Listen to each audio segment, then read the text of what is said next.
विवाह संपन्न हुआ। आज से आप दोनों पति पत्नी हैं।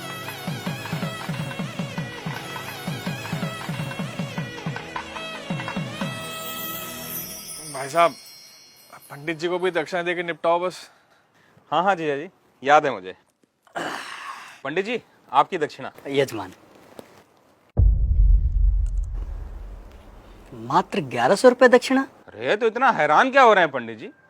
जो रेट चल रहा है वही तो दिया है। दक्षिणा रेट से नहीं, सामर्थ्य के अनुसार दी जाती है यजमान। अरे तो क्या पूरी गड्डी पकड़ा दें आपको? अरे श्रीमान, मैंने ऐसा कब कहा? मैं तो बस ये कह रहा हूँ कि आप लोगों ने विवाह इतनी धूमधाम से किया है और दक्षिणा इतनी कम। देखिए पंडित जी, कम हो या ज्यादा, हमें जो देना था हमने दे दिया।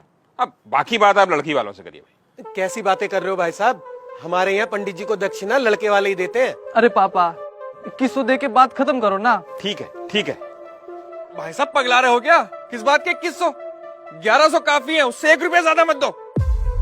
अरे जीजा जी, आप पंडित जी को देख नहीं रहे हो क्या? कैसे शुभ काम को अशुभ बनाने में लगे हुए हैं। अब दक्षिणा को भी इन्होंने भिक्षा बना के रख दिया है। बस यजमान बस, ये आपकी दक्षिणा लीजिए, रखिए इसे।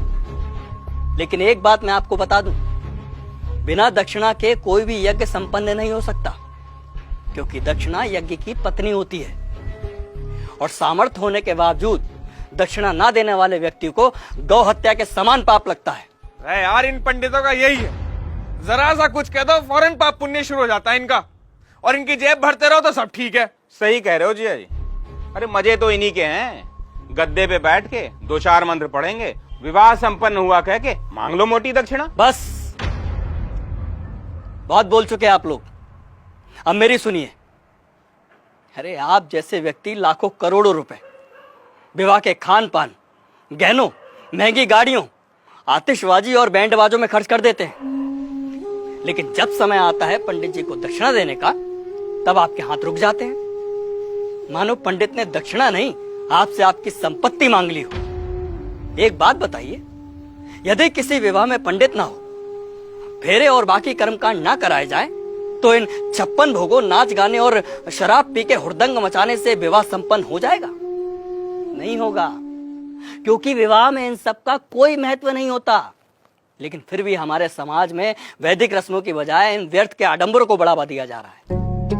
विवाह में फला बैंड आएगा, मेगा फार्म हाउस होगा, विवाह में आने वाले बारातियों को क्या और कितना शगुन देना है, इसकी तैयारी महीनों पहले शुरू हो जाती है। और मंडप में अगर पंडित सुपारी मांग ले तो आप कहते हैं कि अरे पंडित जी भूल गए। क्या यही तरीका होता है विवाह का? और आप क्या कह रहे थे प्रकाश जी कि पंडित का काम ही क्या होता है? आराम से बैठ के 4 मंत्र पढ़ देना और दक्षिणा के लिए हाथ फैला देना। तो श्रीमान सुनिए, विवाह गुड्डे गुड़ियों का खेल नहीं होता, 7 जन्मों का अटूट बंधन है, जिसमें पंडित मंत्रोच्चारण करके देवताओं का आह्वान करता है और वर वधू को परिणय सूत्र में बांधता है। इसलिए पंडित और उनके द्वारा किए गए कार्यों की कुछ तो मर्यादा रखिए। उन्हें दक्षिणा भीख समझकर नहीं, आपको जीवन की सबसे बड़ी खुशी देने के लिए दीजिए।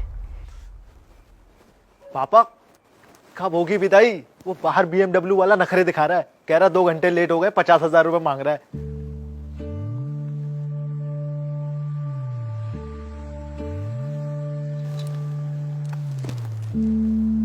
ये तुम्हारे विवाह की दक्षिणा।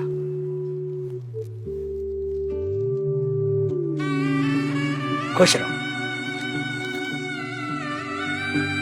पंडित जी, पंडित जी, पंडित जी